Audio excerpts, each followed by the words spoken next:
Alhamdulillahi Rabbil Alamin. Wassalatu wassalamu ala rasulillah wa ala alihi wa ashabihi wa man tabi'ahum bi ihsanin ila yaumiddin wa sallama tasliman katsira amma ba'd. Qala al-muallifu rahimahullahu ta'ala tahta bab man tabarraka bi syajaratin aw hajarin wa nahwihima. Qala an Abi Waqidin al-Laythi radhiyallahu ta'ala anhu annahu qala خرجنا مع رسول الله صلى الله عليه وعلى آله وسلم في هنين ونحن حدثاء عهد بكفر وللمشركين سدرة يعكفون عندها وينوطون بها أسلحتهم يقال لها ذات أنواط فمررنا بسدرة فقلنا يا رسول الله اجعل لنا ذات أنواط كما لهم ذات أنواط فقال رسول الله صلى الله عليه وسلم الله أكبر إنها السنن قلتم والذي نفسي بيده كما قالت بنو إسرائيل لموسى اجعل لنا إلها كما لهم آلهة قال إنكم قوم تجهلون لا تركبن سنن من كان قبلكم. طيب. Dari Abu Waqid al-Laythi radhiyallahu ta'ala anhu, beliau berkata, kami pernah keluar bersama Rasulullah sallallahu alaihi wasallam di perang Hunain. Di perang Hunain. Baik. Ini perang Hunain, apa namanya? Peperangan Rasulullah sallallahu melawan kabilah Hawazin. Wa nahnu hudatsa wahdin bi kufrin, sementara kami ya baru saja masanya dari kekafiran. Ya. Maksudnya baru saja masuk Islam. Walil musyrikin sidratun, sementara orang-orang musyrikin itu memiliki pohon sidra. Ya. Ada yang mengatakan bidara ya. Pohon bidara. Ya'kufuna indaha. Ya, mereka apa namanya tinggal di situ. Ya, wa yanutuna biha aslihatahum. Mereka menggantungkan pada pohon tersebut senjata-senjata mereka. Yuqalu laha dzatu anwat. Pohon ini disebut dengan dzatu anwat namanya. Ya. Famararna bisidratin. Maka kata Abu Waqid al-Laythi radhiyallahu ta'ala anhu, kami pun melewati dari pohon tersebut, pohon sidr tersebut. Fakulna ya Rasulullah, kami katakan wahai Rasulullah, ija'al lana dhata anwatin kama lahum dhatu anwat. Buatkanlah untuk kami dhatu anwat sebagaimana mereka memiliki dhatu anwat. Faqala Rasulullah sallallahu alaihi wasallam, maka Rasulullah sallallahu alaihi wasallam bersabda dalam bentuk mengingkari, Allahu Akbar, innaha sunan, sesungguhnya ini adalah sunnah-sunnah, tradisi-tradisi. Qultum alladhi nafsi biyadihi, ya.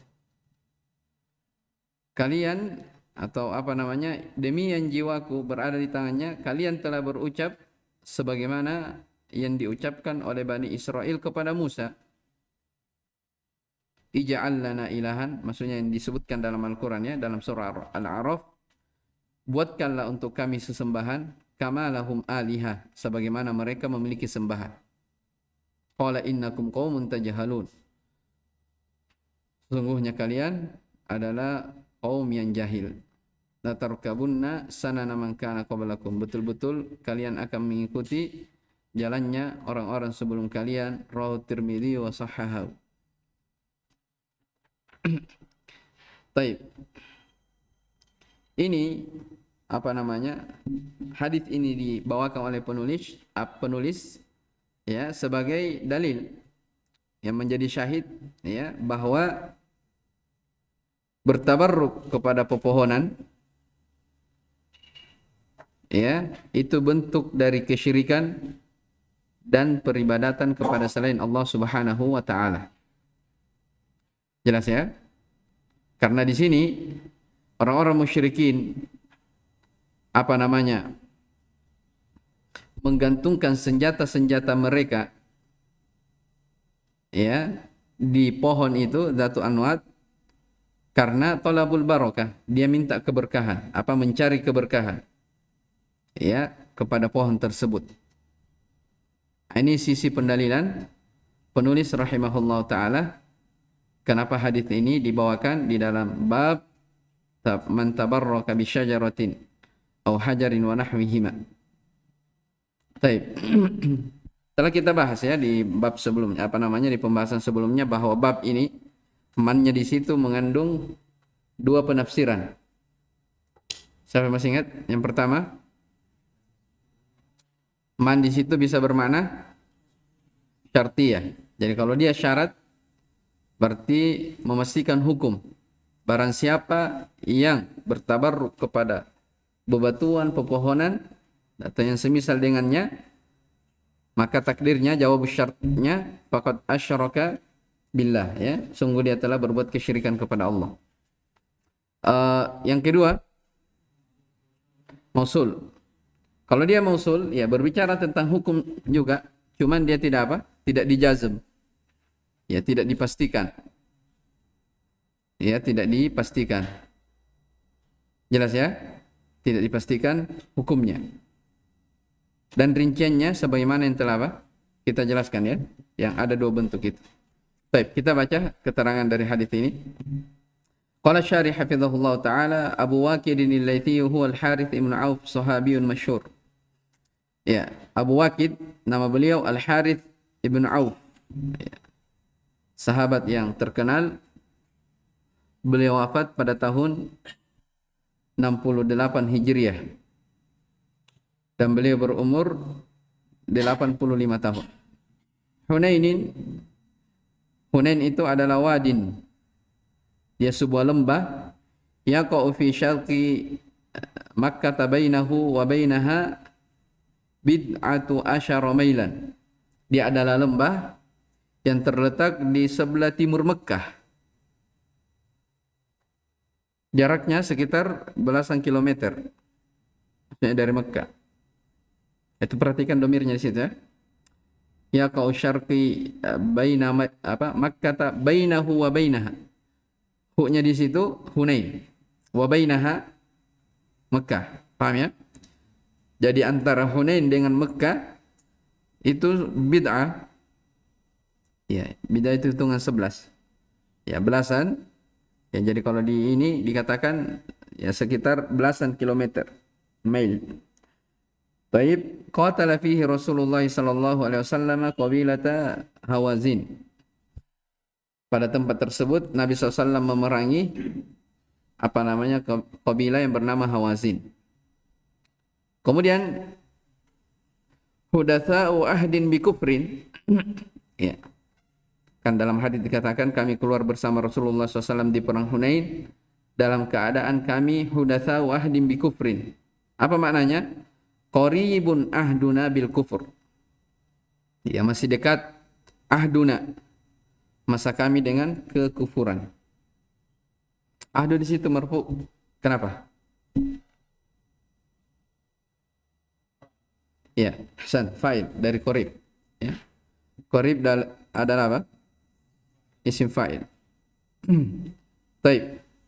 Jadi hudatsa wa ahdi bi kufri maknanya masa kami dengan kekafiran itu masih masih dekat. Artinya baru masuk Islam. Yaqufuna ay yuqimuna indaha wa yu'azzimunaha wa yatabarrakuna biha. Ini dia. Jadi mereka beriktikaf, ya. Mereka berada di situ, membesarkan pohon itu serta dia bertabarruk dengannya. Yanutu nabiha aslihatahum. Maknanya yu'allikunaha 'alaiha lil barakah. Mereka menggantungkan senjata-senjatanya kepada pohon tersebut karena mencari berkah. Ya, mencari berkah. Anwatun jam'u nautin. Wa huwa masdarun summiya bihi al-manut. Iya, anwat itu jamak dari kata naut. Dia masdar. Kadang disebut juga dengan al-manut. Manut maksudnya yang digantungkan, ya. Isim maf'ul. Jadi maksudnya Dzatu Anwat, kenapa pohon itu diberi nama dengan Dzatu Anwat? Karena pohon sidr tersebut memiliki banyak apa? Banyak dari gantungan-gantungan. Ya, memiliki apa? Banyak dari gantungan-gantungan untuk senjata. Makanya dikatakan summiyat bidzalika likathrati ma yunatu biha minas silahi li ajri tabarruk. Jadi lihatnya tujuannya apa? Disebutkan bahwa diberi nama dengan al-manut karena dia banyaknya gantungannya, ya. Dengan tujuan bertabarruk. Jadi tujuannya tabarruk. Ya, mencari keberkahan. Ij'al lana dzata anwatin. Ini sudah ucapan sahabat, ya. Ya, buatkan untuk kami dzatu anwat. Sa'aluhu ayyaj'ala lahum mithlaha. Mereka meminta untuk dijadikan untuk mereka semisal yang dimiliki orang-orang musyrikin. Allahu akbar ajallu a'zam sigatu ta'ajjubin. Ini sigat ta'ajjub. Maksudnya Nabi SAW merasa heran, ta'ajjub. Kenapa bisa-bisanya ini minta sesuatu yang bentuknya kesyirikan sama yang dimiliki oleh orang musyrikin. Ini akan disebutkan sebentar, ya, bahwa di antara pelajaran besar dalam hadis ini, orang yang baru masuk Islam, ya, atau baru mengenal Islam, maka dia tidak bisa merasa aman. Dirinya dia sudah apa? Terbebas dari kesyirikan. Ya, ini pelajaran besar. Makanya kalau ada orang baru masuk Islam, ya jangan dia sok langsung dia mau jadi dai dalam Islam. Dia tidak belajar Islam langsung diangkat sebagai apa namanya dai, dibesarkan. Padahal dia apa? Dulunya adalah orang yang bukan orang Islam. Ya sekedar baca buku langsung dikatakan ustaz. Ya, tidak cocok. Baik. As-sunan bidom misin at-turuku ay salaktum kama salaka man qabalakum, ya, at-turuqul madmum. Ya. Jadi at-turuq jalan-jalan, maksudnya kalian telah menempuh jalan sebagaimana yang ditempuh oleh orang-orang sebelum kalian berupa jalan yang tercelah. Israil huwa Ya'qub ibn Ishaq ibn Ibrahim al-Khalil alaihi wassalatu wassalam.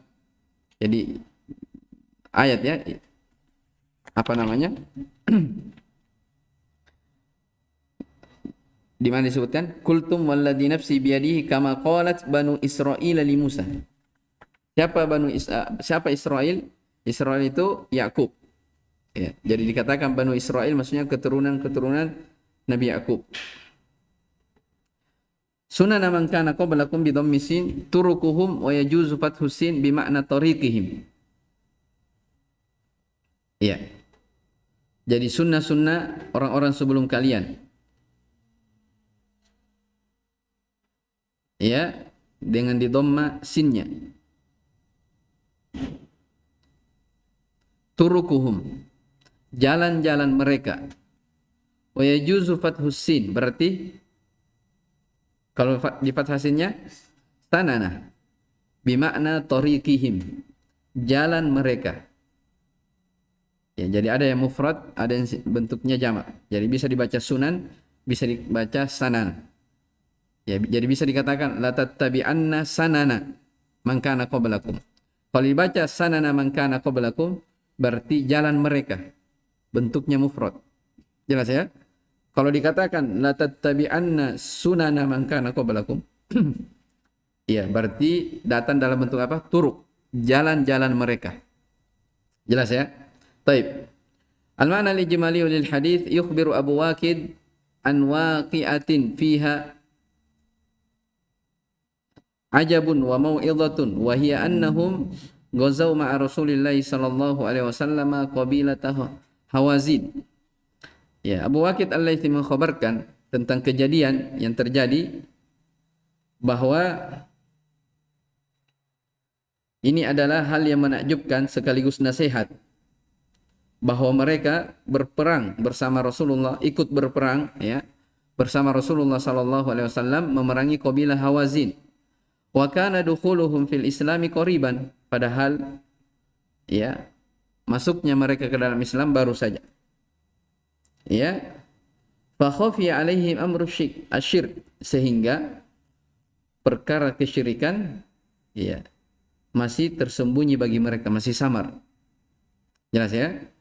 Falamma ra'aw ma yasna'ul musyrikuuna min at-tabarruki bisyajarati, maka tatkala para sahabat ini, Abu Waqid Al-Laitsi dan yang bersamanya, ya, melihat apa yang dibuat oleh orang musyrikin berupa bertabarruk kepada pepohonan, qalabu minar rasul, mereka juga apa? Minta kepada Rasulullah sallallahu alaihi wasallam ayyaj'ala lahum syajaratan mithlaha, untuk dijadikan bagi mereka pohon yang semisal dengan apa yang dimiliki oleh kaum musyrikin. Fakabbaru Nabi sallallahu alaihi wasallam istinkaran wa ta'dhiman lillahi wa ta'ajjuban min hadhihi al-maqala. Maka Rasulullah sallallahu alaihi wasallam bertakbir ya, sebagai bentuk apa? Istingkar, pengingkaran, dan mengagungkan Allah Subhanahu wa taala serta takjub dari ucapan itu. Ini juga menunjukkan ya, kalau misalnya orang takjub terhadap sesuatu, ya boleh saja dia apa? Bertakbir. Ya, Allahu Akbar. Ya. Wa akhbaru anna hadhihi al-maqalata tushbihu. Itu salah ya. Tushbihu maqalata qaumi Musa lahu.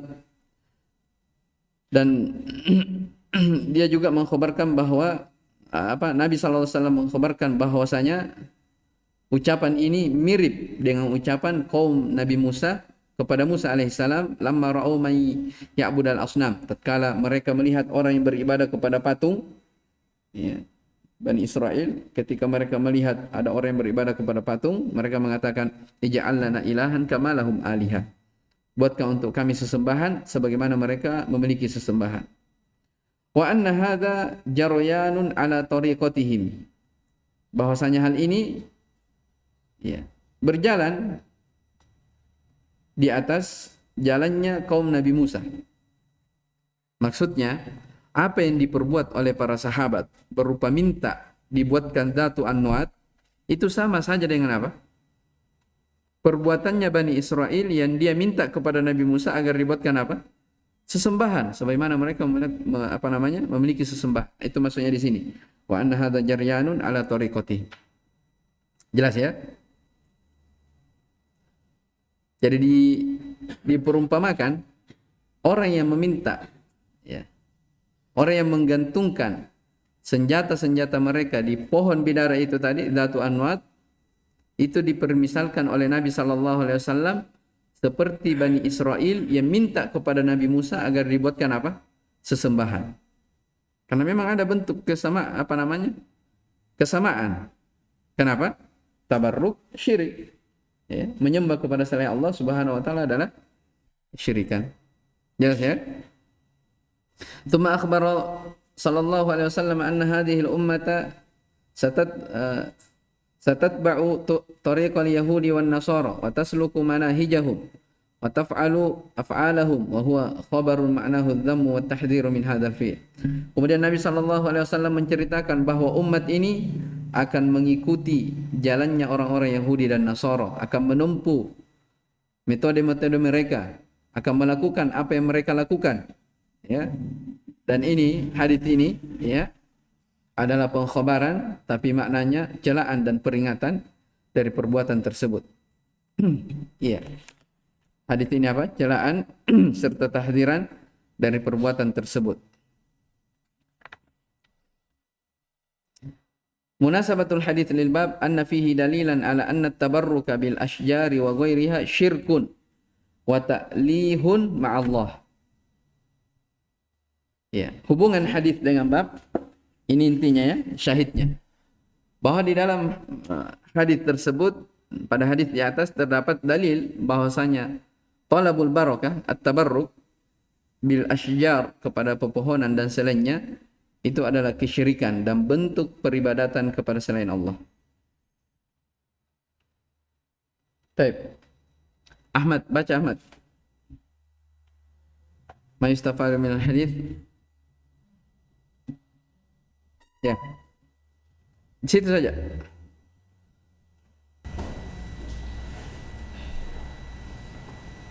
ويستفاد من الحديث أن التبارك بالأشجار شرك ومثلها أحجار وغيرها. Baik, faedah yang pertama dari hadis Abu Waqid Al-Laitsi ini bahwa bertabarruk kepada pepohonan itu adalah kesyirikan. Yang semisal dengannya adalah bebatuan wa ghairuha dan selainnya. Terus annal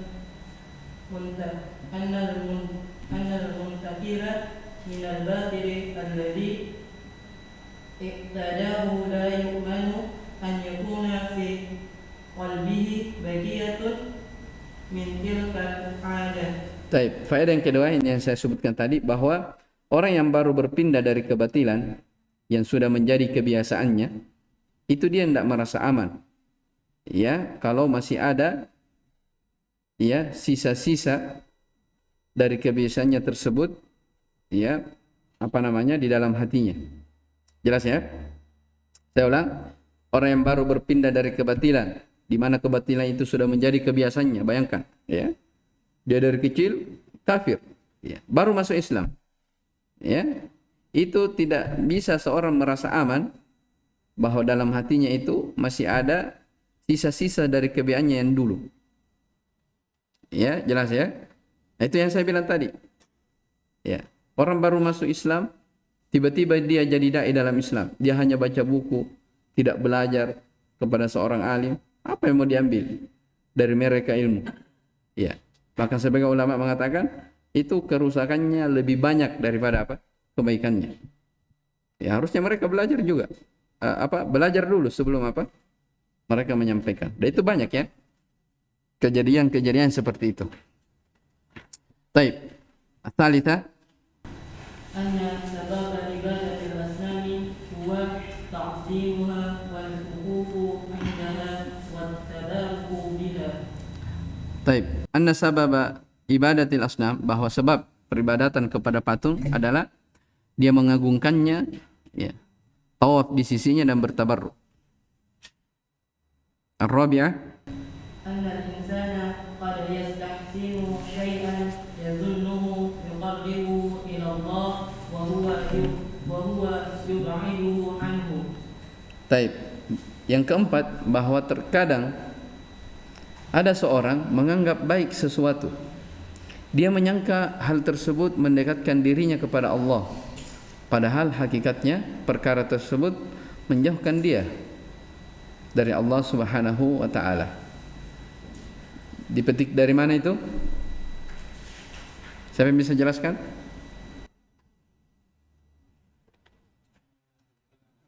Iya. Jadi ij'al lana ilahan kama lahum aliha. Sahabat yang baru masuk Islam ini, ya dia sangka sesuatu itu adalah apa? Mendekatkan diri kepada Allah. Ya, minta dibuatkan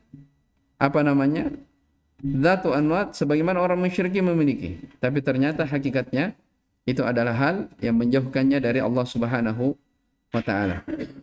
Baik, yang kelima.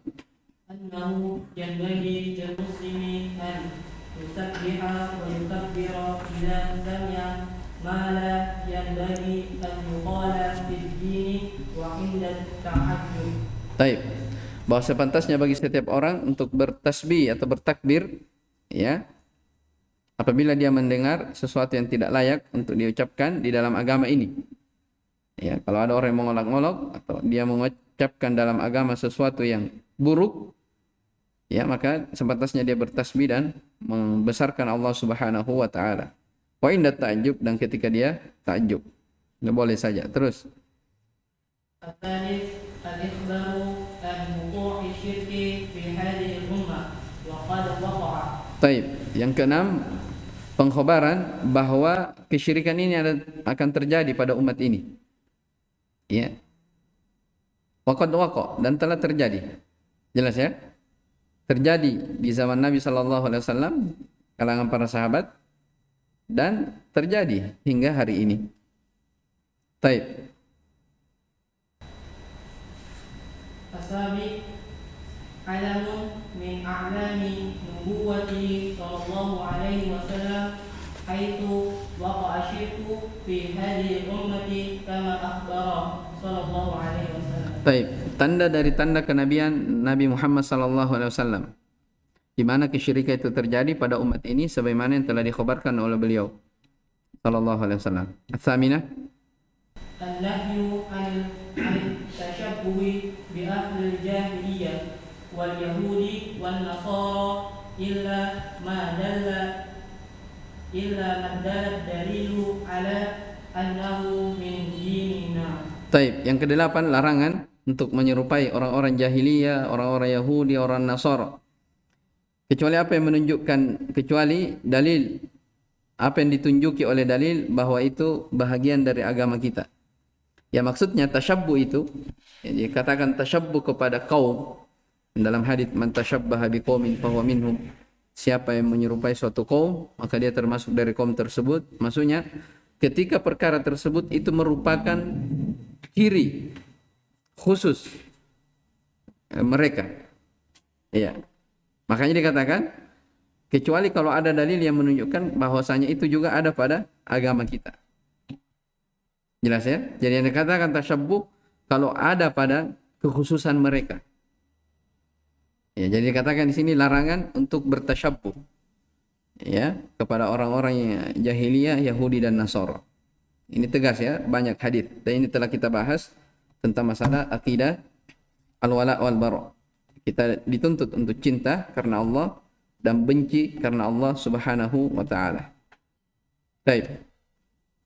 Terakhir, أن الاعتبار بالأحكام بالمعاني لا بالأسماء لأن النبي صلى الله عليه وسلم جعل تلبته كتلبة بني إسرائيل. apa?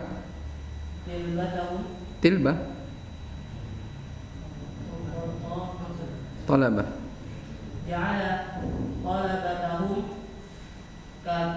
كطلبة بني إسرائيل ولم يلتفت إلى قومهم سموها ذات الألوان.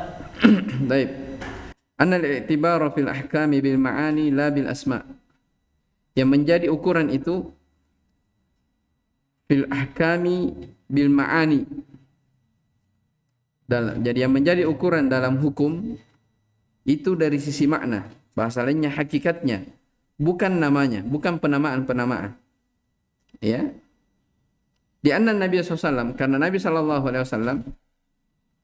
ya menjadikan permintaan mereka sahabatnya seperti permintaan Bani Israel.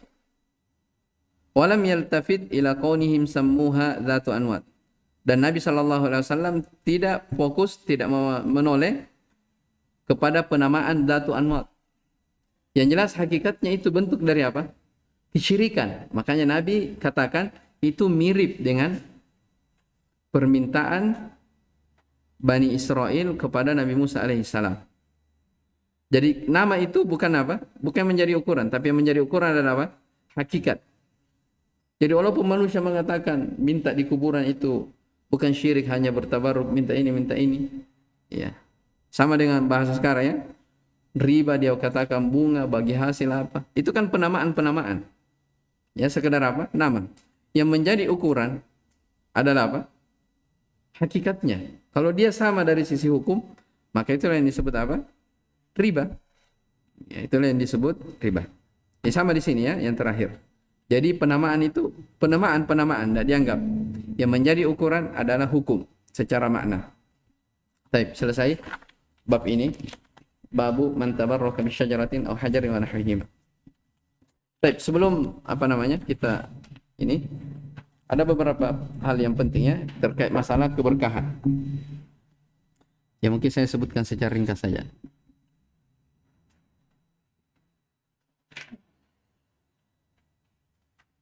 Jadi ada beberapa kaidah penting seputar apa? Mencari keberkahan. Yang pertama yang perlu diketahui bahwa wahibul barakah, yang memberi berkah, ya, sang pemberi berkah itulah adalah Allah Subhanahu wa taala. Jadi maksudnya apa? Ya, yang menentukan sesuatu itu ini berberkah, ini tidak. Ya, itu hanya apa? Allah Subhanahu wa taala. Itu yang harus diketahui dulu. Jadi ada anggapan ini berberkah ini, itu semua apa? Ketentuan. Jadi kalau Allah katakan ini berberkah, itu ketentuan dari Allah Subhanahu wa taala. Tidak ada seorang pun yang mengatakan ini keberkahan kecuali harus ada nas ya Al-Qur'an dan hadis yang menunjukkan itu berberkah. Ya. Kenapa seperti itu? Karena Allah Subhanahu wa taala adalah sumber segala kebaikan. Ya, sumber dari segala keberkahan. Ya kan dalam Al-Qur'an dikatakan apa? Biyadikal khair. Di tanganmu lah segala apa? Kebaikan. Ya, hanya di tanganmu lah segala kebaikan itu. Itu alasan yang pertama. Jadi karena Allah adalah sumber segala kebaikan, segala keberkahan. Ya makanya banyak ayat yang menjelaskan ya tentang masalah ini ya. Misalnya Allah Subhanahu wa taala berfirman, Tabarakalladzi biyadihil mulk. Ya. Maha berkah Allah Subhanahu wa taala yang di tangannya lah segala kerajaan. Apalagi? Tabarakalladzi nazzala al-furqana ala abdihi liyakuna lil alamin nadhira. Ya kan di awal surah Al-Furqan dan selainnya dari ayat-ayat yang menunjukkan bahwa sumber keberkahan itu datangnya dari Allah Subhanahu wa taala. Kemudian di antara hal yang perlu diketahui bahwa Allah Subhanahu wa taala menurunkan keberkahan kepada sebahagian makhluknya. Allah menurunkan keberkahan itu kepada sebahagian makhluknya. Ada yang bentuknya sebagian zat, ada pada sebagian tempat, ya, pada sebagian tempat,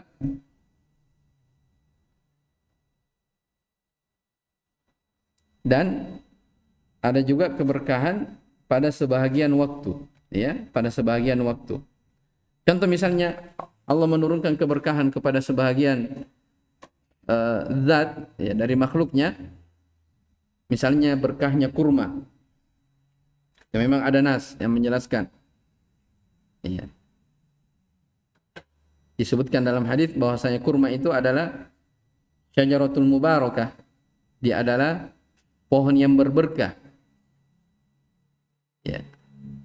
Bahkan dalam ayat dikatakan alam taro kaifa daraballahu masalan kalimatan thayyibatan ka syajaratin thayyibatin. Ya, dikatakan seperti pohon yang baik, kasyajaratin thayyibah. Jadi perumpamaan kalimat yang baik seperti pohon yang baik. Pohon yang baik maksudnya pohon kurma. Ya. Taib di antara misalnya zat yang Allah jadikan sebagai keberkahan, ya, apalagi itu kurma tadi ya. Misalnya air Zamzam. Ya, air Zamzam. Ya, seperti dalam sabda Nabi sallallahu alaihi wasallam, ma'u zamzam lima syuribalah. Ya, air Zamzam itu tergantung niat orang yang yang meminumnya. Jadi kalau dia misalnya minum air Zamzam niatnya untuk supaya dia sembuh dari penyakitnya, ya itu umum ya. Kata Nabi, air Zamzam tergantung niat orang yang meminumnya. Ya, ini contoh ya yang sifatnya zat. Jadi yang kedua yang perlu ketahui, Allah menurunkan keberkahan kepada sebagian makhluknya. Contohnya pada zat. Ya. Sebagai ulama menyebutkan contoh keberkahan pada sebagian tempat. Misalnya kota Madinah. Ya kan? Kota Mekah. Ya, Masjid Nabawi, Masjidil Haram, Masjidil Aqsa. Ini keberkahan pada tempat. Karena dijelaskan dalam hadis keutamaannya berlipat-lipat satu kali sholat di sana dibanding dengan sholat di tempat lain. Menunjukkan apa? Itu adalah hal yang berberkah. Jelas ya? Dan Allah menurunkan keberkahan pada sebagian makhluknya, ada yang bentuknya pada waktu, sebagian waktu. Ya kan? Sebagian waktu. Misalnya di bulan Ramadan atau 10 hari pertama bulan Dzulhijjah, malam Lailatul Qadar. Apalagi waktu ba'da asar di hari Jumat. Itu kan bentuk-bentuk apa? Waktu yang diberkahi oleh Allah Subhanahu wa taala.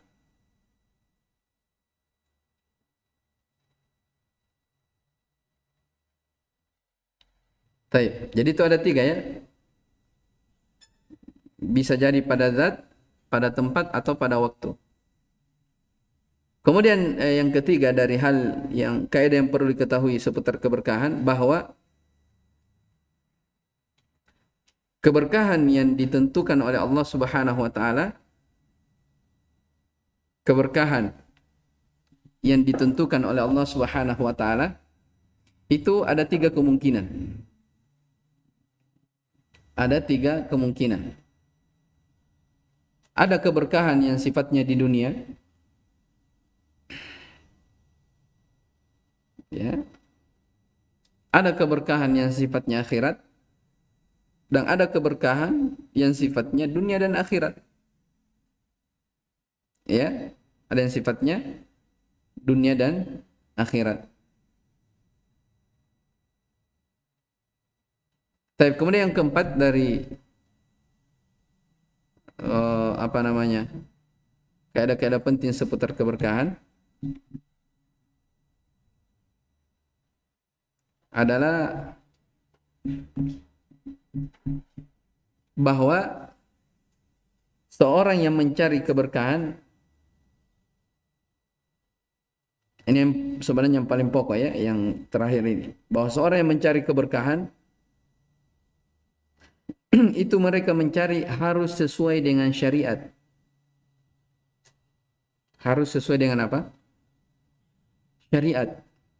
Bukan dengan cara sendiri. Ya, bukan dengan cara sendiri. Iya. Jadi misalnya saya contohkan kemarin, misalnya kita sepakat bahwasanya Ka'bah itu berberkah. Ya. Bagaimana bentuk Ka'bah dikatakan berberkah? Ya, ketika seorang apa? Tawaf di Ka'bah, bentuk dari keberkahan. Ya, tapi kalau misalnya dia ke Ka'bah, terus dia pegang Ka'bah, dia usap-usap di bajunya, setelah itu dia bilang, oh baju saya ini berberkah karena sudah bersentuhan dengan Ka'bah, itu kan artinya dia menentukan apa? Menentukan sendiri, mencari keberkahan dengan menentukan sendiri, tanpa bimbingan apa? Bimbingan syariat. Jelas ya? Itu 4 pokok yang disebutkan para ulama seputar masalah ini. Baik, wallahu taala alam. Ini dulu, subhanakallah bihamdik, asyhadu an la ilaha illa anta, astaghfiruka wa atubu ilaik. Alhamdulillahirabbil alamin.